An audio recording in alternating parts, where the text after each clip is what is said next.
तारा नाम की एक बूढ़ी औरत अपनी 5 बहू के साथ एक ही घर में रहा करती थी। पर ये क्या, 5 बहू होने के बाद भी तारा खुश नहीं थी। ऐसे ही एक दिन तारा सुबह उठकर भक्ति पूजा में लीन होती है कि तभी उसकी बहू प्रार्थना आती है। और जब तारा मंदिर में प्रार्थना का बैकलेस ब्लाउज देखती है तो प्रार्थना से बोलती है, प्रार्थना बहू, तू यहाँ प्रार्थना करने आई है या भगवान को पटाने? सासू माँ कैसी बातें कर रही हैं?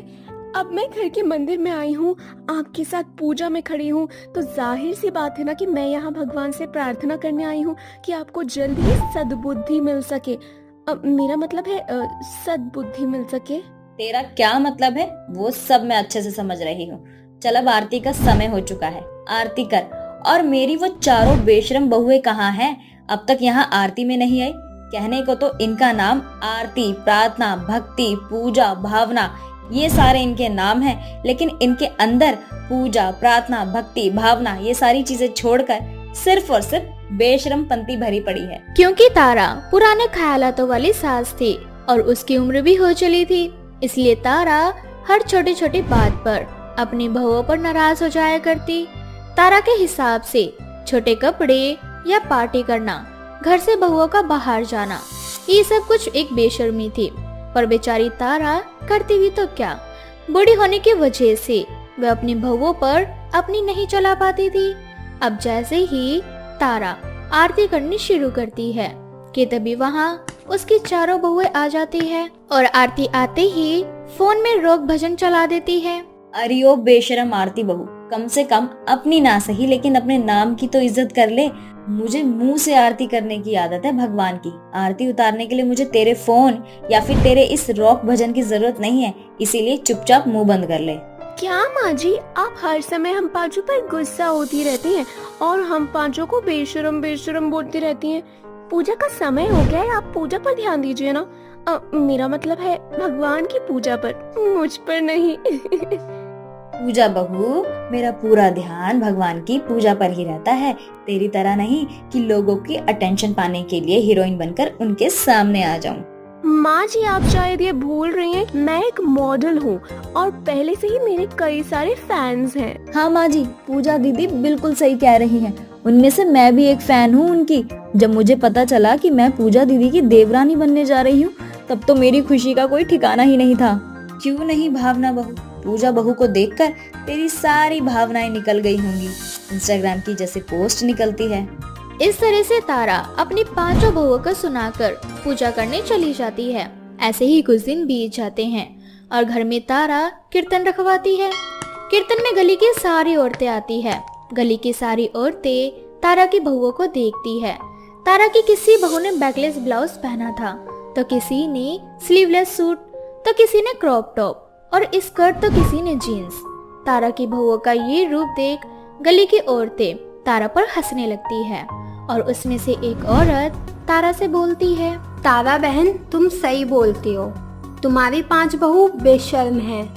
जिस बुढ़ापे में सास बहू के सहारे रहती है और यह सोचती है कि उसके जाने के बाद उसके घर की जिम्मेदारियां उनकी बहुएं उठाएंगी, वहीं तुम्हारे घर की बहू तुम्हारी इज्जत को रोड पर ला रही है।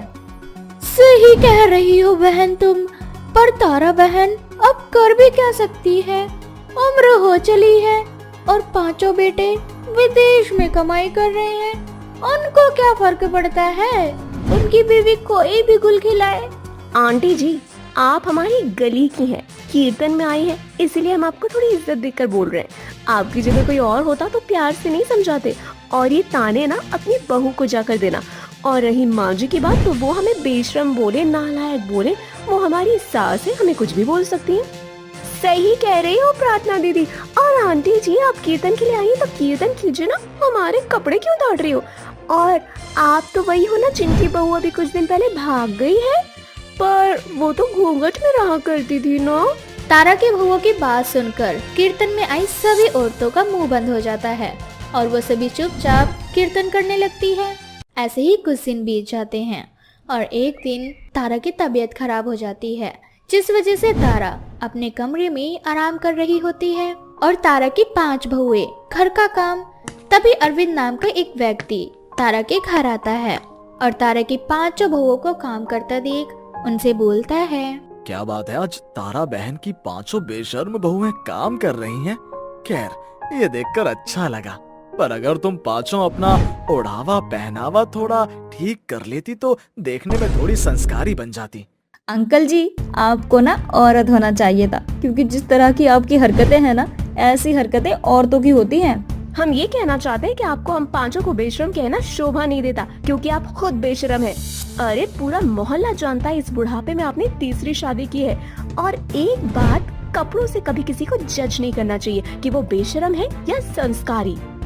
वैसे आपकी जानकारी के लिए हम बेशरम बहुएं आपको बता देते हैं कि माँ जी की तबीयत ठीक नहीं है, तो उन्हें आराम करने दीजिए, क्योंकि हम नहीं चाहते आपकी बेटों की बातें सुनकर उनकी तबीयत और ज्यादा खराब हो। और वैसे भी जब माँ जी हमें बेशरम बहू कहकर बुलाते हैं, पांचों को अच्छा लगता है। इस तरह से अपनी बेइज्जती होता देख अरविंद वहाँ से जाने लगता है और तभी वहाँ तारा आ जाती है। तारा को देख अरविंद तारा को उसकी 5 बहुओं के खिलाफ भड़काने लगता है, जिस पर तारा अरविंद से बोलती है।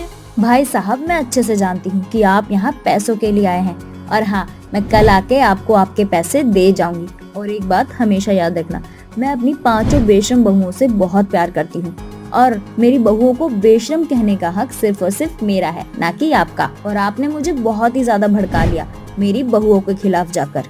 और वैसे भी मेरी बहुएं आजकल की बहू हैं, इसीलिए वो ऐसे कपड़े पहनती हैं और ऐसी सोच रखती हैं। वो आप लोगों की तरह बिल्कुल भी नहीं है।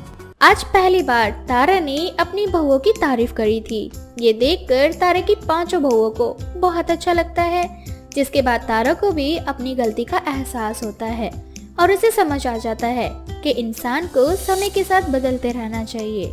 अब क्या था, तारा अपनी 5 बहुओं के साथ उन्हीं के रंग में ढल जाती है और खुशी से जिंदगी जीने लगती है। राजू नाम का एक छोटा बच्चा अपनी माँ तारा के साथ एक छोटे से घर में रहा करता था। राजू और उसकी माँ बहुत गरीब थे। तारा शहर जाकर लोगों के घर में काम किया करती थी और इस तरह से अपने घर का गुजारा किया करती थी।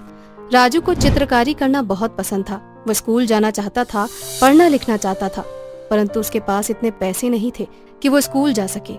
ऐसे ही एक दिन राजू हाथ में लकड़ी लेकर अपने घर के बाहर मिट्टी पर ड्राइंग बना रहा होता है। ये देखकर उसकी माँ तारा उससे बोलती है, बेटा ये क्या कर रहे हो? फिर से घर के बाहर लकड़ी से चित्रकारी करने लगे? माँ, तुम तो जानती हो ना मुझे ड्राइंग बनाना कितना पसंद है। माँ, सभी बच्चे स्कूल जाते हैं, उनके पास कॉपी और पेंसिल है। तुम भी मुझे एक कॉपी और पेंसिल दिला दो ना माँ। माँ, मैं उससे फिर बहुत सारी सुंदर सुंदर ड्राइंग बनाऊंगा। राजू की ये बात सुनकर तारा बहुत उदास हो जाती है और राजू से बोलती है, बेटा तेरी माँ बहुत गरीब है, मेरे पास इतने पैसे नहीं है कि मैं तुझे कॉपी और पेंसिल दिला सकूं।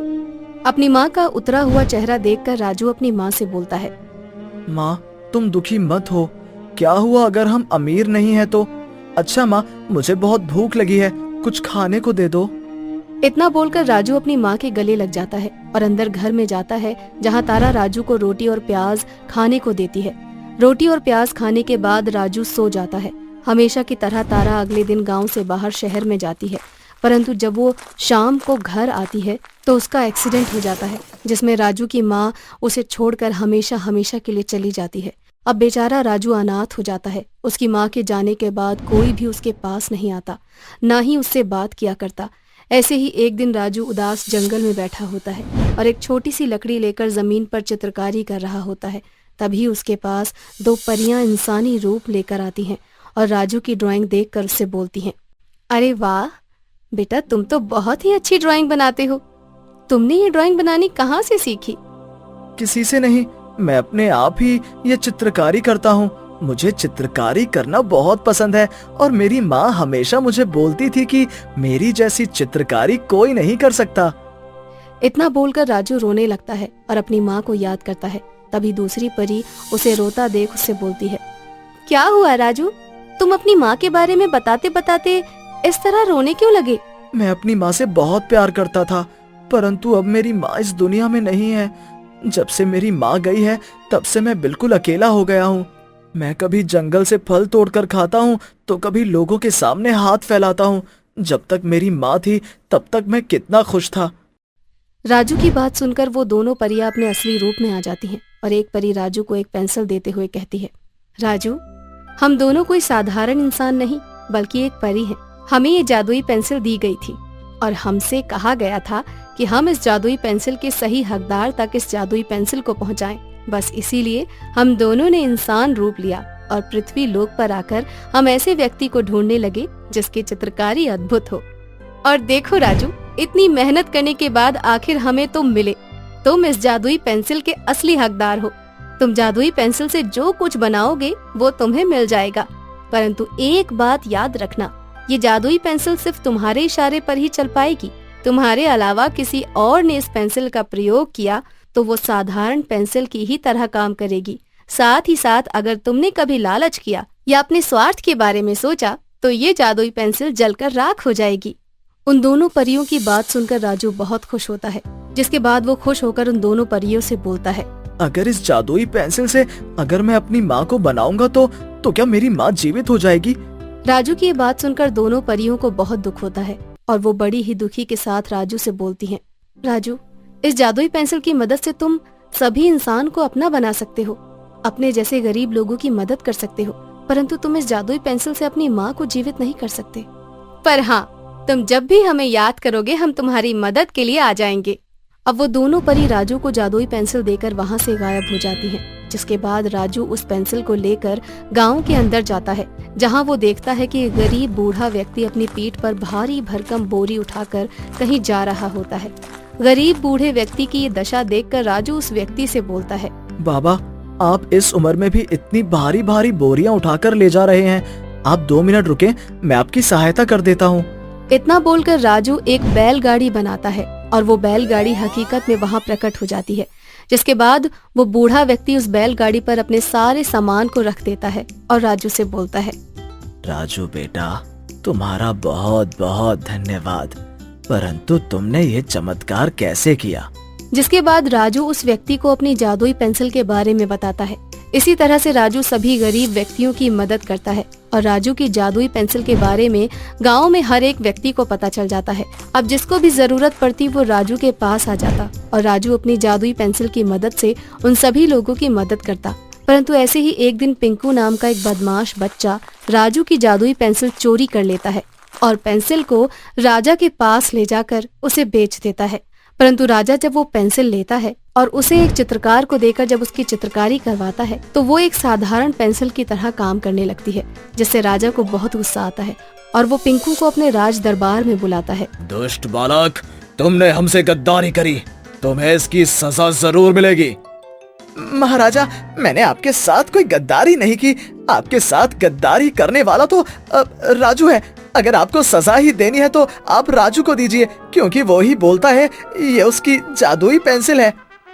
अब राजा राजू को अपने दरबार बुलाता है और उसे उस पेंसिल के बारे में पूछता है, जिस पर राजू उसे सारी बात बता देता है। परंतु राजा को अब भी उसकी बात पर विश्वास नहीं होता।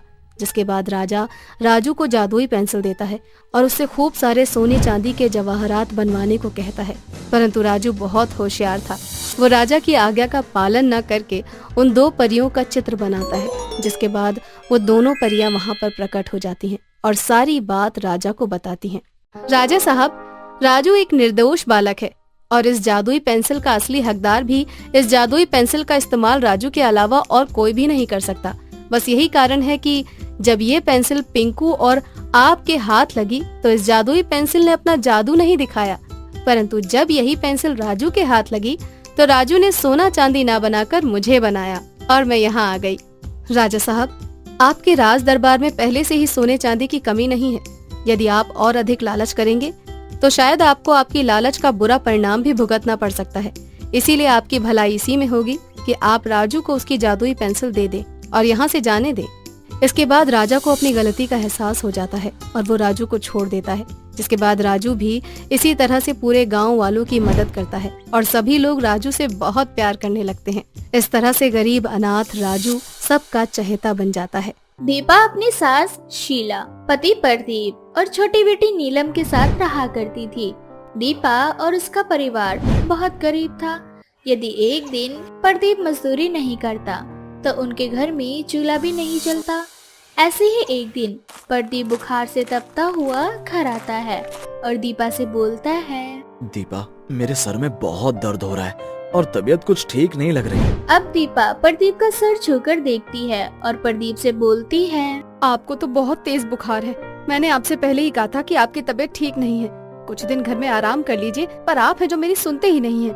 बहू, प्रदीप की तबीयत पहले से ही इतनी खराब है और तू उसे ठंडी पट्टी करने के बजाय सुना रही है। माँ जी, आप ही बताइए मैं क्या करूँ, मुझे इनकी फिक्र है, तभी तो मैं इन्हें बोल रही हूँ, पर ये है जो मेरी सुनते ही नहीं है। इस तरह से रोती बिलखती दीपा पड़ोसन से बर्फ मांग कर लाती है और प्रदीप की ठंडी पट्टी करती है। लेकिन पूरी रात बीत जाती है पर प्रदीप का बुखार कम नहीं होता और अगली सुबह होते ही दीपा प्रदीप को डॉक्टर के पास ले जाती है। डॉक्टर उसे एडमिट कर लेते हैं और कुछ दिनों बाद डॉक्टर दीपा से बोलते हैं, आपके पति का बुखार सर पर चढ़ चुका है, नस में खून जाम हो चुका है। अगर आप इन्हें जल्दी से किसी बड़े हॉस्पिटल में नहीं लेकर गई तो आप अपने पति को खो देंगी। डॉक्टर के बात सुनकर दीपा के पैरों तले जमीन खिसक जाती है। दीपा और उसका परिवार बहुत गरीब था, उनके पास इतने पैसे नहीं थे कि वो प्रदीप का इलाज करवा सके और इलाज न होने की वजह से कुछ ही दिनों में प्रदीप दुनिया से चल बसता है। प्रदीप के जाने के बाद दीपा और उसके परिवार पर दुखों का पहाड़ टूट पड़ जाता है और एक दिन दीपा भूख से तड़पती अपनी बच्ची को देख अपनी सास से बोलती है, माँ जी, मैं अपने पति को पहले ही खो चुकी हूँ, मैं अब आपको और अपनी बेटी को नहीं खोना चाहती। इसीलिए मैंने सोच लिया है, हमारे पास जो छोटी सी जमीन रखी है, मैं उस जमीन पर इस साल भुट्टे की खेती करूंगी। पर बहू, खेती करने के लिए तू इतने पैसे कहाँ से लाएगी? माँ जी, मैं सेठ से कुछ पैसे उधार ले लूंगी और भुट्टे की खेती होने के बाद उन्हीं भुट्टों को सेठ के हाथों बेच दूंगी। ठीक है बहू, जैसी तेरी इच्छा। अब इस तरह से शीला सेठ से कुछ पैसे धार लेकर भुट्टे की खेती करती है और उसकी भुट्टे की खेती बहुत अच्छी होती है। इस तरह से अब हर साल दीपा भुट्टे की खेती करके अपने घर को चलाने लगती है। लेकिन दीपा की खुशियाँ देख सेठ से बर्दाश्त नहीं होता और जब इस बार दीपा भुट्टे लेकर सेठ के पास बेचने जाती है तो सेठ दीपा से बोलता है, माफ करना दीपा, पर इस साल मैं तुम्हारे भुट्टे नहीं खरीद सकता क्योंकि इस बार बहुत ही कम दामों पर मुझे दूसरा ग्राहक मिल गया है। पर सेठ जी, आपने ही तो कहा था कि इस बार मैं हर साल से ज्यादा भुट्टे की खेती करूंगी तो आप मुझे ज्यादा पैसे देंगे, और इसीलिए मैंने इस बार केवल भुट्टे की ही खेती की ताकि मेरा और आपका दोनों का ज्यादा मुनाफा हो, और आप मना कर रहे हैं। हाँ, क्योंकि मैंने कम दामों पर तुमसे भी अच्छे भुट्टे किसी और से ले लिए हैं। इस तरह से सेठ दीपा से उसके भुट्टे नहीं लेता और बेचारी दीपा रोती हुई अपने भुट्टे लेकर घर जाने लगती है। लेकिन तभी रास्ते में वो एक छोटे से भूखे बच्चे को देखती है जो दीपा के हाथ में भुट्टे का कट्टा देख उससे बोलता है, आंटी, मुझे बहुत भूख लग रही है, क्या आप मुझे अपने भुट्टे दे सकती हैं?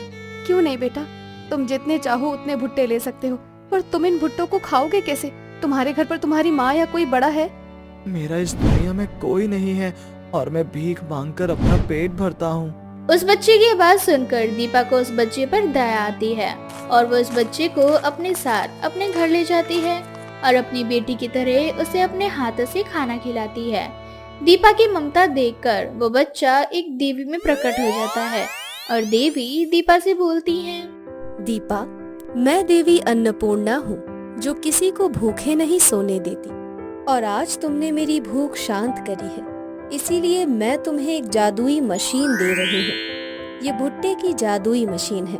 अब तुम इस मशीन में जितने भुट्टे डालोगी वो सारे भुट्टे सोने के हो जाएंगे। इस तरह से माँ अन्नपूर्णा दीपा को भुट्टे की मशीन देकर गायब हो जाती है, जिसके बाद दीपा उस जादुई भुट्टे की मशीन में एक भुट्टा डालती है और वो देखती है कि वो भुट्टा सच में सोने का बन चुका है।